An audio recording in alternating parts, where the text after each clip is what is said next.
Welcome back to my channel KMSM। Today we are going to study about internal energy. ठीक है, internal energy काफ़ी important topic है क्योंकि हम लोग का थर्मोडायनेमिक का जो चैप्टर है, रियल में जो चैप्टर है वो यहीं से क्या होता है स्टार्ट होता है। तो सबसे पहले हम लोग को इंटरनल एनर्जी क्या होगा समझना होगा। तो अगर मैं आपको क्वेश्चन पूछूं कि किसी भी सिस्टम का टोटल एनर्जी कैसे निकालेंगे, तो हम लोगों के पास उसके लिए कोई जवाब नहीं है, क्योंकि अगर मैं किसी भी एक पर्टिकुलर सिस्टम के लिए बात करता हूँ, फॉर एग्जांपल अगर मैं यहाँ पे एक सॉलिड का सिस्टम ले लूँ, तो इस सॉलिड के सिस्टम में अगर आप देखेंगे तो इसके जो एटम्स होते हैं वो कॉम्प्लीटली क्या होते हैं, कॉम्पैक्ट फॉर्म में होते हैं। एटम एक दूसरे से काफ़ी नज़दीक होते हैं।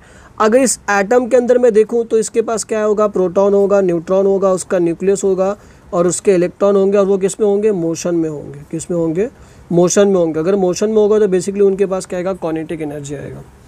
मॉलिक्यूल एक दूसरे से टकराएगा तो कुछ ना कुछ तो एनर्जी स्टोर करेगा, तो एक और एनर्जी आ जाएगी। तो ऐसे टोटल एनर्जी तो बहुत सारी है, जो किसी भी सिस्टम में बहुत सारी हो सकती हैं।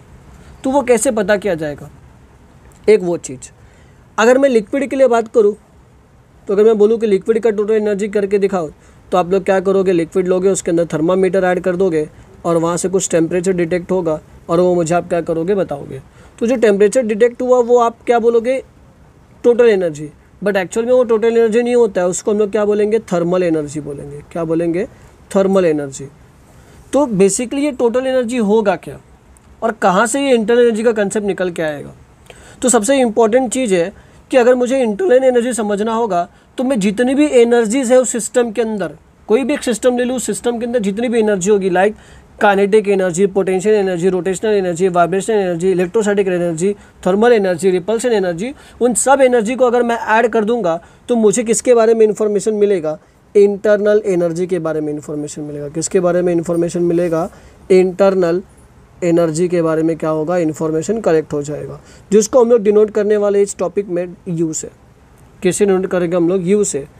ठीक है, और इसी यू को हम लोग क्या बोलते हैं, इंटरनल एनर्जी। क्या बोलते हैं, इंटरनल एनर्जी। हमेशा याद रखना, इसी यू को क्या बोलेंगे, इंटरनल एनर्जी। कैसे आया, summation of all energy. Summation of all energies से हम लोग को किसके बारे में इंफॉर्मेशन मिल जाएगा, इंटरनल एनर्जी के बारे में इंफॉर्मेशन मिल जाएगा। अब सेकंड पॉइंट ये होता है कि कैसे हम लोग इंटरनल एनर्जी को कैलकुलेट किया जाए। ठीक है, अगर मैं कोई एक सिस्टम लूँ, ठीक है, सिस्टम को मैं यहाँ पे किससे दिखा रहा हूँ, सर्कल से दिखा रहा हूँ। उस सिस्टम के अंदर पहले से एक इंटरनल एनर्जी जिसको हम लोग ने किससे डिनोट किया हुआ है, U1 से डिनोट किया हुआ है। अब इस सिस्टम के ऊपर मैं क्या कर रहा हूँ, हीट ऐड कर रहा हूँ। कितना हीट ऐड कर रहा हूँ, 50 किलो जूल। ठीक है, तो इसकी इंटरनल एनर्जी क्या हो जाएगी, चेंज हो जाएगी, जिसको हम लोग ने क्या लिखा है, U2 लिखा हुआ है। अब मुझे बताओ, जो भी इंटरनल एनर्जी होगा वो मैं इंडिविजुअली कैलकुलेट नहीं कर पाऊँगा, क्योंकि मुझे U1 क्या था वो तो पता ही नहीं है, U2 क्या होगा वो भी पता नहीं है। बट यहाँ पे एक चीज़ ध्यान दो, मैं चेंज पता कर सकता हूँ। कैसे, क्योंकि मैंने 50 का तो ऐड किया, 50 ऐड किया तो मुझे यहाँ पे चेंज इन इंटरनल एनर्जी क्या हो जाएगा, मिल जाएगा। वो क्या होगा, मेरा U2 माइनस U1। तो मैं इंटरनल एनर्जी कभी भी एक्यूरेट नहीं बता सकता हूँ, बट मैं चेंज इन इंटरनल एनर्जी क्या कर सकता हूँ, बता सकता हूँ। चेंज इन इंटरनल एनर्जी हम लोग क्या कर सकते हैं, पता कर सकते हैं। ठीक है, क्योंकि मुझे पता है मैंने आपसे कितना हीट दिया और आपसे कितना हीट लिया, वो मुझे डिफरेंस कैलकुलेट करके देगा। तो अगर आपके पास U1 में बहुत सारे, U1 आपके पास बहुत है तो उसके अंदर 50 ऐड हुआ होगा। अगर मैं आपकी U1 में से 50 निकाल लूँगा तो 50 क्या हुआ होगा, कम हुआ होगा। तो ये मुझे चेंज इन इंटरनल एनर्जी के बारे में क्या करेगा, इन्फॉर्मेशन दे देगा। और चेंज इन इंटरनल एनर्जी को हम लोग किससे दिखाते हैं, डेल्टा U से दिखाते हैं। किससे दिखाते हैं, डेल्टा U से दिखाते हैं। Delta U equals to U2 minus U1। इससे क्या करते हैं हम लोग, दिखाते हैं। ठीक है, अब अगर मुझे एक्चुअल में पता करना होगा कि इंटरनल एनर्जी को कैसे कैलकुलेट किया जाए, तो इंटरनल एनर्जी का जो प्रोसेस है वो दो चीज़ों के ऊपर ज़्यादा डिपेंड करता है। एक होता है हीट और दूसरा होता है वर्क डन। दूसरा होता है वर्क डन। इन दोनों के इन्फॉर्मेशन से मैं इंटरनल एनर्जी क्या कर सकता हूँ, पता कर सकता हूँ किसी भी सिस्टम का। ठीक है, क्योंकि जो हम लोग का इंटरनल एनर्जी होता है बच्चों, इंटरनल एनर्जी वो किसके ऊपर डिपेंड करता है, हीट प्लस वर्क के ऊपर क्या करता है, डिपेंड करता है। ठीक है, किसके ऊपर डिपेंड कर रहा है, हीट प्लस वर्क के ऊपर क्या करेगा, डिपेंड करेगा। सिंपल सी बात है। अब ये जो डेल्टा यू है वो कब पॉजिटिव होगा, कब निगेटिव होगा, ये कैसे पता चलेगा? तो उसके लिए 4 केस हम लोग क्या कर लेंगे, स्टडी कर लेंगे। सबसे पहला केस में क्या बोलता हूँ, एक सिस्टम कंसिडर करता हूँ। केस 1 एक सिस्टम कंसिडर कर लेता हूँ मैं। ठीक है, उस सिस्टम के अंदर क्या कर रहा हूँ मैं, 50 किलो जूल हीट क्या कर रहा हूँ, ऐड कर रहा हूँ। हीट क्या हो रहा है, ऐड हो रहा है।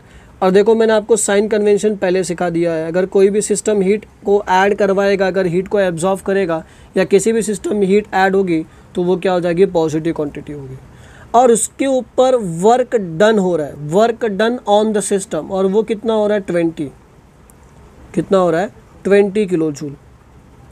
कितना हो रहा है, 20 किलो जूल। तो देखो सिस्टम हीट कितने का ले रहा है, 50 का, वर्क कितने का हो रहा है उसके ऊपर, 20 का। तो अगर आप डेल्टा यू देखोगे तो मेरे पास जो हीट की वैल्यू है वो भी पॉजिटिव है, जो वर्क की वैल्यू है वो भी क्या है, पॉजिटिव है। तो डेल्टा यू क्या हो जाएगा, डेल्टा यू होगा 50 + 20 विच इज़ इक्वल्स टू 70। तो देखो यहाँ पे पॉजिटिव डेल्टा यू मिल गया मुझे। अब अगर मैं केस 2 लेता हूँ,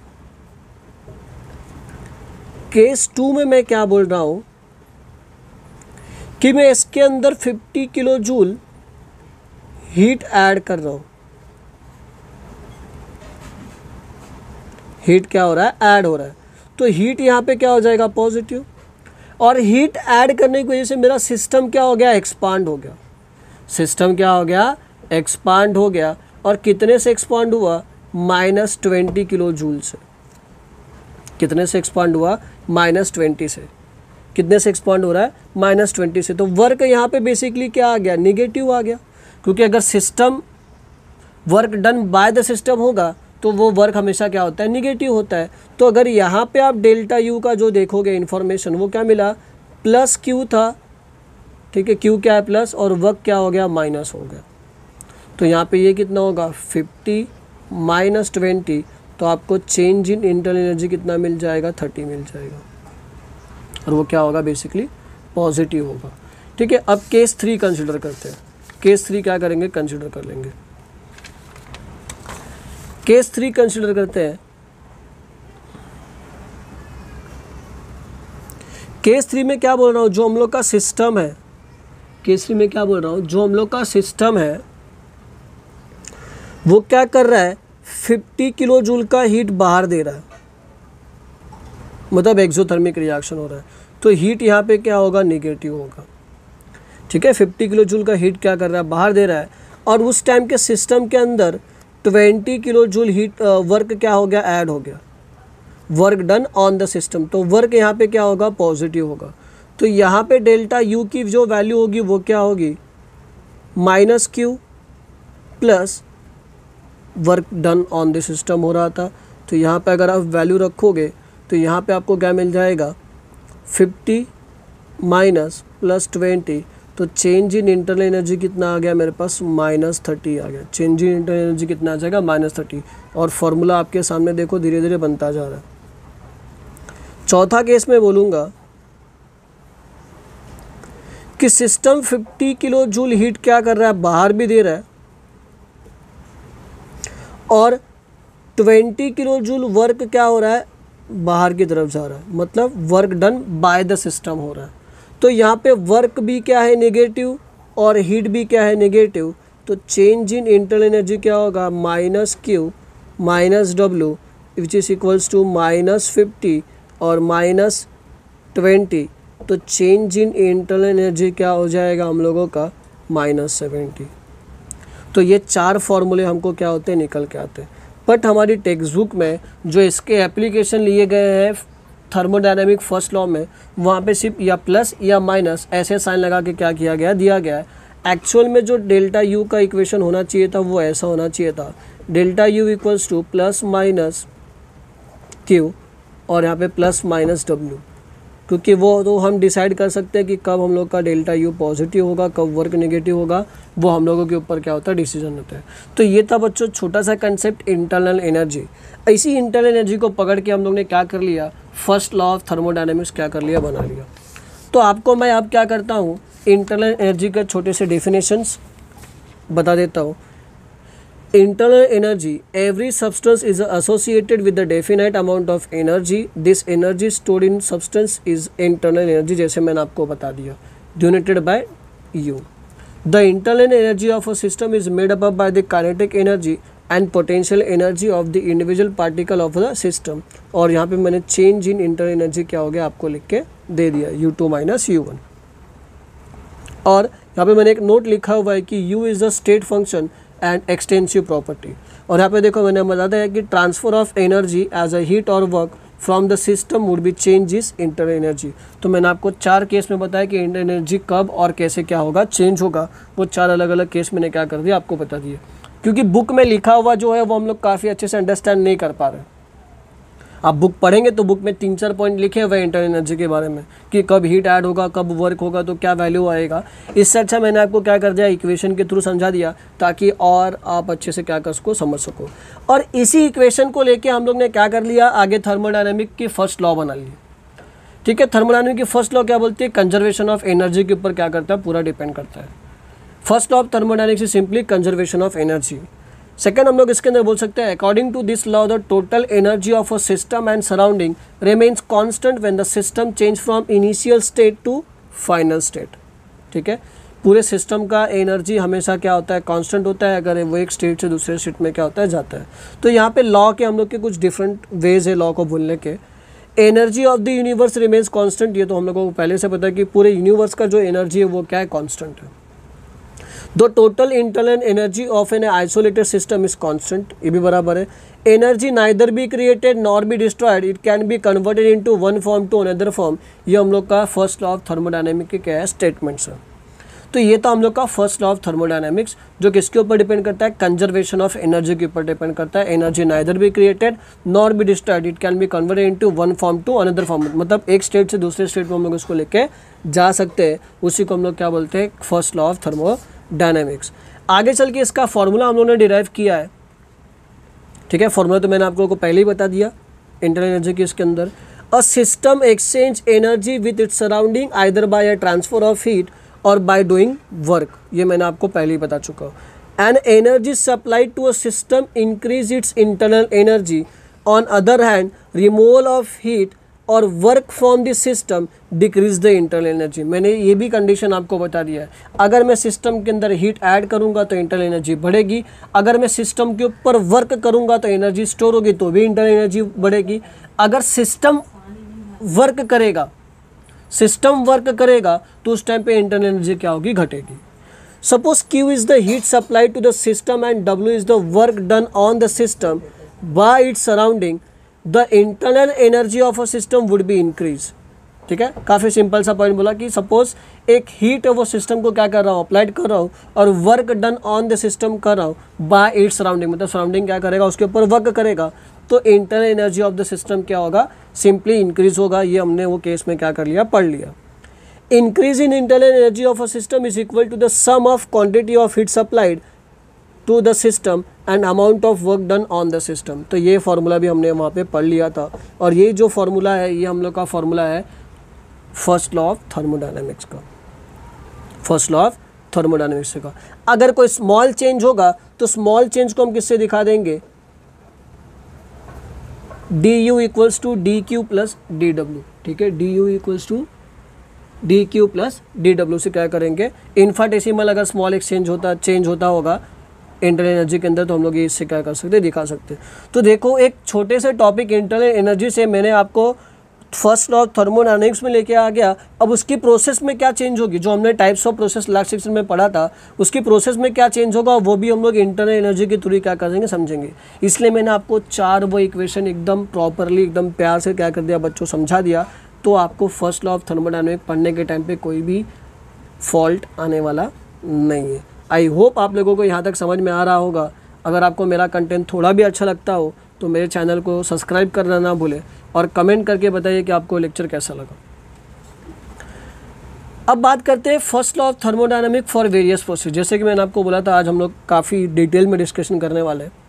तो हम लोग सबसे पहला प्रोसेस पढ़ चुके थे आइसोथर्मल प्रोसेस। अगर आपको नहीं पता होगा तो मेरे प्रीवियस वीडियो में जाइए और आप क्या कर सकते हैं, मेरे लेक्चर्स को आप देख सकते हैं, जो मैंने लास्ट लेक्चर्स मेरे बनाए हुए। आइसोथर्मल प्रोसेस क्या होता है? Temperature is a constant in such process, the internal energy is constant. अगर इंटरनल एनर्जी कांस्टेंट हो जाएगी तो अगर आप देखोगे तो वर्क इक्वल्स टू क्या हो जाएगा? Minus heat. Work equals to क्या हो जाएगा? Minus heat. This above equation implies that heat absorbed by the system is entirely used for the doing work on the surrounding. When work is done on the system by the surrounding, it results release of heat. Result क्या दिखाएगा आपको? Release of heat. कब? When the work done on the system by the surrounding, तो result क्या दिखाई देगा आपको? Release of heat दिखाई देगा। ठीक है, इतना आपको क्या कर रखना है, याद रखना है। तो यहाँ पे देखो हम लोग का प्रोसेस क्या हो गया? चेंज हो गया। एडियाबैटिक प्रोसेस के लिए अगर हम लोग बात करेंगे तो in adiabatic process there is no exchange of heat between system and its surrounding. तो यहाँ पे जो हम लोग का हीट ही क्या हो गया? जीरो हो गया, क्योंकि एडियाबैटिक प्रोसेस में नो एक्सचेंज ऑफ हीट होता है। तो यहाँ पे मुझे डायरेक्टली फॉर्मूला क्या मिलेगा? Minus delta U equals to minus W, और मैं क्या लिख सकता हूँ? Plus delta U plus W. Thus increase of internal energy of a system is work done on it if the work is done by the system on the surrounding, ठीक है, expense of internal energy accompanied by adiabatic process would be decreases. Adiabatic process would be decreases. ठीक है, आपको ये हमेशा याद रखना है। तो यहाँ पे हमको एक नया इक्वेशन क्या हो गया? मिल गया। अब आगे हम लोग बात करेंगे फॉर आइसोकोरिक प्रोसेस। ठीक है, फॉर आइसोकोरिक प्रोसेस के लिए हम लोग के पास अगर मैं वर्क देखूँ तो work equals to minus P external into delta V हम लोग के पास इक्वेशन है। ये भी डेरिवेशन हमने लास्ट लेक्चर में सॉल्व किया हुआ है। तो अगर ये वैल्यूज़ में इंटरनल एनर्जी में रख दूँ तो delta U equals to Q minus P external into delta V. As the reaction is carried out in a close container the volume of a system remains constant. तो delta V equals to क्या हो जाएगा? Zero. तो system में बचा क्या? Delta U equals to Q V. ठीक है, ये जो सबस्क्रिप्ट है क्यू, और सबस्क्रिप्ट जो है क्या है? वो हम लोग के पास वी है। Equation 2 show that the change in internal energy of a system is due to heat transfer at constant volume. कैसे चेंज हो रहा है? हीट ट्रांसफर हो रहा है एट कांस्टेंट वॉल्यूम पे। The subscript V is indicate that heat is transferred at constant volume, उसके लिए यूज़ किया गया है। यहाँ पे याद रखना है कि you beginning is a state function, और देयरफॉर जो क्यू वी होगा heat transfer by constant volume, वो भी क्या होगा? हम लोग का एक स्टेट फंक्शन बन जाएगा। वो भी क्या बन जाएगा बच्चों? हम लोग का एक स्टेट फंक्शन बन जाएगा। आगे हम लोग बात करेंगे आइसोबारिक प्रोसेस के लिए। अब आइसोबारिक एक ऐसा प्रोसेस है जो ओपन कंटेनर में हम लोग रिएक्शन करते हैं। तो chemical reaction are carried out in open container under the constant atmospheric pressure. In such reaction जो हम लोग का वॉल्यूम होता है वो डज नॉट इक्वल्स टू क्या होता है? जीरो होता है। By replacing Q by QP and U by QP minus P external into delta V, then equation become QP equals to delta U plus P external। हम लोग का जो final equation बनेगा वो क्या बनेगा? QP equals to delta U plus P external into delta V for isobaric process के लिए। कुछ नहीं किया, सिर्फ इक्वेशन को एक्सचेंज किया है, बाकी इसके अलावा हम लोगों ने इसके अंदर कोई भी चेंजेस रखे नहीं है। तो आई होप ये वेरियस प्रोसेस के बारे में आपको यहाँ तक समझ में आया होगा। 4 टाइप का प्रोसेस, आइसोथर्मल, एडियाबैटिक, आइसोकोरिक और आइसोबारिक, और उसके अंदर जो चेंजेस हुए अकॉर्डिंग टू फर्स्ट लॉ। ठीक है, उसको हम लोग बोलते हैं modification of first law for the various process. आगे हम लोग बात कर लेंगे एंथैल्पी के लिए। ठीक है, किसके लिए बात कर लेंगे? एंथैल्पी के लिए। एंथैल्पी मतलब बेसिकली किससे दिखाते हैं? उसको हम लोग एच से दिखाते हैं। Enthalpy of a system is a sum of internal energy of a system and the energy equivalent to pressure volume work। क्या बोला हम लोग ने? enthalpy of a system is a sum of internal energy and energy equivalent to pressure volume work। उसकी equation क्या है हम लोगों के पास? तो इसकी इक्वेशन हम लोगों के पास H equals to internal energy plus pressure volume work, H equals to U plus PV। Change in enthalpy delta is also as a state function. Change in enthalpy क्या होता है? हम लोग का स्टेट फंक्शन होता है, जिसको हम लोग डिनोट करते हैं delta H equals to H2 minus H1, delta H equals to H2 minus H1। ठीक है, तो किससे दिखाते हैं हम लोग, delta H equals to H2 minus H1, वो क्या हम लोग का change in enthalpy, where H1 and H2 are the enthalpies of initial and final state, क्योंकि वो स्टेट फंक्शन के ऊपर डिपेंड करता है, तो इनिशियल और फाइनल स्टेट के ऊपर क्या करेगा, डिपेंड करेगा। तो अगर मुझे यहाँ से इक्वेशन में कुछ चेंज करना होगा तो मैं H1 के लिए क्या लिखूँगा, U1 plus P1 into V1, और H2 के लिए क्या लिखूँगा, H2 equals to H2 equals to U2 plus P2 into V2। So equation जो 1 है वो क्या हो जाएगा, ये सब जो वैल्यूज़ है वो क्या करनी है हमको इक्वेशन 1 में क्या करनी, पुट करनी है, जितनी भी वैल्यूज़ है इक्वेशन 1 में क्या कर दो, रख दो।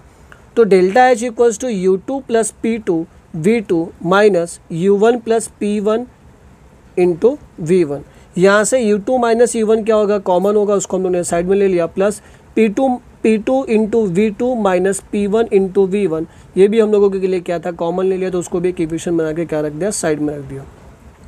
For constant pressure P1 equals to P2 equals to क्या ले लेंगे हम लोग, उसको डायरेक्टली P अज्यूम कर लेंगे।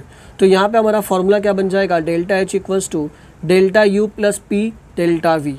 यहाँ पे हम लोग को एक इक्वेशन क्या हो गया, ऑब्टेन हो गया, जिसको हम लोग ने इक्वेशन नंबर 2 क्या कर दिया, डिनोट कर दिया।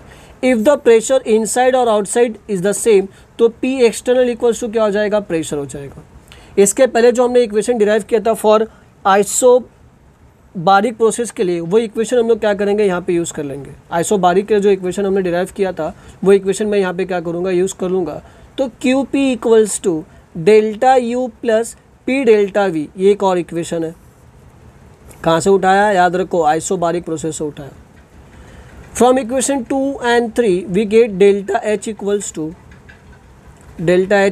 टू QP, क्या मिल जाएगा हम लोगों को, delta H equals to QP। Thus the change in enthalpy of a system is equal to the heat transfer from it at constant pressure. Heat transfer कहाँ से होगा, एट कांस्टेंट प्रेशर पे जो हीट ट्रांसफर होगा वो क्या हो जाएगा हम लोग का, चेंज इन एंथैल्पी हो जाएगा।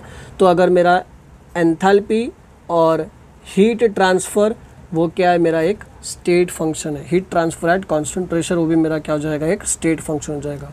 तो ये था बच्चों एंथैल्पी का डेफिनेशन और उसका इक्वेशन।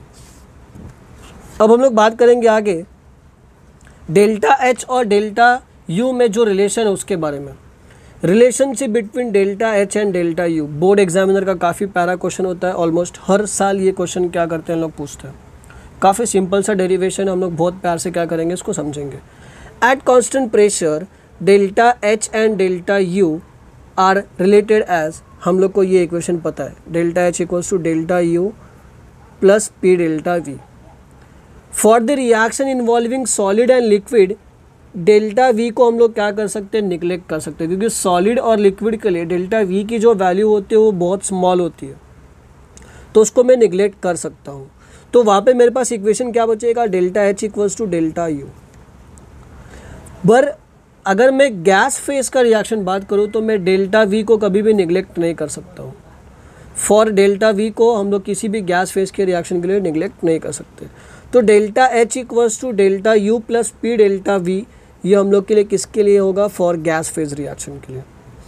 तो यहाँ पे अगर मैं देखूंगा तो मैं डेल्टा V को क्या लिख सकता हूँ, V2 माइनस V1, तो हमारे पास नया इक्वेशन आएगा delta U plus P bracket V2 minus V1। इस इक्वेशन में क्या करूँगा, P का मल्टीप्लिकेशन करूँगा तो मुझे ये इक्वेशन क्या हो जाएगा, ऑब्टेन हो जाएगा, delta U plus P V2 minus P V1। ये इक्वेशन मुझे क्या हो जाएगा, ऑब्टेन हो जाएगा, where V1 is the volume of a gas phase reactant and V2 is the gas phase product. ये दो इन्फॉर्मेशन मुझे यहाँ से क्या हो गया, कलेक्ट कर लिए। आगे चल के हम लोग इसमें बात करेंगे, we assume that reactant and product behave ideally by applying ideal gas equation PV equals to nRT। ठीक है, अब इक्वेशन में थोड़ा बहुत चेंजेस कर दूंगा मैं। where N1 moles of a gaseous reactant produce N2 moles of gaseous product, then ideal gas equation PV1 equals to N1 RT and PV2 equals to N2 RT, जहाँ पे हम लोग क्या बोलेंगे, पुट अबो इक्वेशन इन 1, ठीक है। ये जो इक्वेशन मिला है इसको क्या करना है, इक्वेशन 1 में पुट करना है, और पुट करने के बाद मुझे क्या मिलेगा, delta H equals to delta U plus N2RT minus N1RT।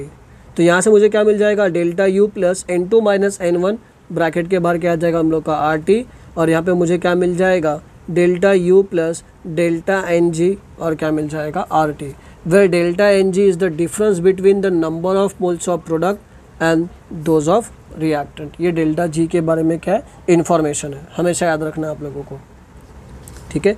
इसके बाद एक न्यूमेरिकल देख लेते हैं, ताकि और हम लोग ने जो ये कंसेप्ट पढ़ा है वो अच्छे से समझ में आया कि नहीं। Delta H for the reaction 2 carbon plus 3 hydrogen gives 2 C2H6 इज 84 kilojoule at 25 degree Celsius. Calculate delta V for the reaction at 25 degree Celsius. R की वैल्यू हमको क्या कर दी गई है, दी गई है। हमारे पास फॉर्मूला है delta H equals to delta U plus delta NG RT। Delta NG क्या होगा, moles of product gaseous, moles of reactant gas, ठीक है। तो सॉलिड का मोल्स हम लोग कैलकुलेट नहीं करेंगे, क्योंकि गैस फेज के लिए रिएक्शन है तो गैस के मोल्स लिए जाएंगे। तो हम लोग के पास प्रोडक्ट में कितना मोल है यहाँ पे देखेंगे 1, तो और रिएक्टेंट में कितना है 2, तो 1 माइनस 3 इज 2। तो हम लोग को डेल्टा NG की वैल्यू क्या हो गई, कैलकुलेट हो गई। डेल्टा H हम लोग को दिया हुआ है माइनस 84 किलो जूल। R की वैल्यू दी गई है 8.314, उसको किस में कन्वर्ट कर लिया, किलो जूल में कन्वर्ट कर लिया, तो 8.314 इंटू 10⁻⁻³ इक्वेशन के अंदर क्या करना है, सब वैल्यूज रखना है। इक्वेशन हम लोग का डेल्टा H, तो डेल्टा H का वैल्यू यहाँ पे रख दिया। डेल्टा U तो हम लोग को निकालना है, प्लस 8.314 इंटू 10⁻³ इंटू 298 केल्विन और इंटू -2, क्योंकि नंबर ऑफ मोल्स कितना है हम लोग को -2। इस जब ये सब मल्टीप्लिकेशन करूँगा तो मुझे क्या मिलेगा, delta U equals to -4.96 kilo joule, ठीक है। अभी भी मेरे पास डेल्टा U का वैल्यू आया क्या नहीं, तो क्या करूँगा, delta U equals to -84.4 plus 4.96, वो क्या दे देगा मुझे, -79.44 किलो जूल। ये मेरा किसका हो जाएगा, डेल्टा U का वैल्यू निकल जाएगा। तो काफ़ी सिंपल सा न्यूमेरिकल है, एक एक स्टेप आप लोग सॉल्व करोगे तो आपको क्या होगा, समझ में आ जाएगा। काफ़ी सिंपल था, सिर्फ मल्टीप्लिकेशन था और सब्सट्रैक्शन था। आगे बढ़ते हैं हम लोग। आगे हम लोग बात करेंगे work done in chemical reaction. किसके लिए बात करेंगे, work done in chemical reaction. काफ़ी सिंपल सा, 2 मार्क के लिए पूछा जाता है एग्जाम में, ठीक है। हमको क्या करना है, कंसेप्ट अंडरस्टैंड करना है, कितने मार्क्स के लिए आ रहा है, कितने मार्क्स के लिए नहीं आ रहा है, वो तो बात की बात है। तो work done by the system at constant temperature and pressure हम लोग के पास था। सबसे पहला इक्वेशन जो हमने इस चैप्टर में डिराइव किया था, work done equals to -P external into delta V। Assuming P external equals to P, then work क्या हो जाएगा हम लोग के पास, W equals to -P into delta V। Delta V को हम क्या लिख सकते हैं, V2 माइनस V1 लिख सकते हैं। अंदर मल्टीप्लाई करेंगे तो ये इक्वेशन मिलेगा, W equals to -P V2 plus P1। इसके पहले वाले डेरिवेशन में हम लोग ने आइडियल गैस इक्वेशन का इस्तेमाल किया था, जहाँ पे हम लोग ने PV1 इक्वल्स टू N1RT और PV2 इक्वल्स टू N2RT का इक्वेशन क्या किया था, लिया था एट कांस्टेंट टेम्परेचर और प्रेशर के ऊपर क्या किया था, अज्यूम कर लिया था। उस पर्टिकुलर इक्वेशन को क्या करो, जो हमने अज्यूम किया ये वाला, इस पर्टिकुलर जगह पे क्या कर दो, रख दो। तो यहाँ पे क्या आएगा, W equals to -N2RT plus N1RT1 minus N2 minus N1 bracket close RT। तो वर्क इक्वल्स टू क्या मिलेगा आपको, minus delta NG RT। The above equation give the work done by the system in chemical reaction. अब work कब positive होगा, कब negative होगा, ये वैल्यू किसके ऊपर डिपेंड करता है, साइन कन्वेंशन के ऊपर। The sign of work is depend upon delta V। We can consider the following reaction. If N2 is greater than N1, NG is positive, delta NG क्या हो जाएगा, पॉजिटिव हो जाएगा, तो वर्क क्या हो जाएगा, लेस देन 0। तो यहाँ पे वर्क क्या हो जाएगा, work is done by the system, work is done by the system. If N1 is greater then N2, delta NG क्या हो जाएगा, नेगेटिव, मतलब वर्क का जो वैल्यू होगा वो ग्रेटर देन 0 होगा, तो work is done on the system. Bye the system होगा तो वर्क बेसिकली हमको पता है चेंज हो जाएगा, ऑन द सिस्टम होगा तो हमको ये भी पता है कि वर्क के ऊपर क्या साइन आएगा। लास्ट, इफ N1 और N2 इक्वल हो जाएंगे तो डेल्टा NG क्या हो जाएगा, 0। तो यहाँ पे no work, no PV work is done when the number of moles of reactant is equal to the number of moles of product. और एक क्वेश्चन हम लोग को पूछा गया है, under what condition delta H equals to क्या होगा, डेल्टा U होगा। ये हमारे टेक्स्ट बुक में लिखा हुआ है एक जगह पे। अगर आप अच्छे से रीड करोगे टेक्स्ट बुक के पेजेस तो आपको एक पेज पे ये लिखा हुआ दिखाई देगा ब्लू कलर के ब्रैकेट में। हम लोग बोलेंगे कि ऐसी कौन सी कंडीशन है जहाँ पे delta H equals to delta U हो जाएगा। When the reaction is carried out in a close vessel so that volume of a system remains constant, तो वहाँ पे डेल्टा वी क्या होता है, जीरो हो जाएगा। तो मेरे पास ये जो इक्वेशन है यहाँ पे अगर डेल्टा वी का वैल्यू जीरो रखूँगा तो मुझे डेल्टा एच इक्वल्स टू क्या मिल जाएगा, डेल्टा यू। दूसरा मैं बोलूँगा when the reaction involve only the solid and liquid phase, ठीक है। इसके पहले जो मैंने मेंशन किया था वहाँ पे डेल्टा वी को हम लोग क्या कर रहे थे, निगलेक्ट कर रहे थे, तो वहाँ पे मेरे को फिर से डेल्टा एच इक्वल्स टू क्या हो जाएगा, डेल्टा यू के बारे में इंफॉर्मेशन मिलेगा। थर्ड में क्या बोलूँगा, in the reaction in which the number of moles of gaseous reactant consume is equal to the number of moles of gaseous product at constant temperature and pressure that is N1 equals to N2, तो यहाँ पे delta N की value क्या हो जाएगी, zero हो जाएगी। हमारे पास इक्वेशन है delta H equals to delta U plus R T into delta N, तो यहाँ पे मुझे डेल्टा एच की वैल्यू क्या मिल जाएगी, delta H equals to U. कब, जब मैं डेल्टा एन की वैल्यू क्या पुट करूँगा, ज़ीरो पुट करूँगा। तो आई होप आप लोगों को यहाँ तक आज का लेक्चर समझ में आया होगा दोस्तों। अगर आपको थोड़ा भी मेरा कंटेंट पसंद आता है तो मेरे चैनल को सब्सक्राइब करिए, शेयर करिए, कमेंट करिए और कमेंट करके बताइए कि कैसा लगता है आपको और आज का लेक्चर आपको समझ में आया या नहीं। Thank you guys.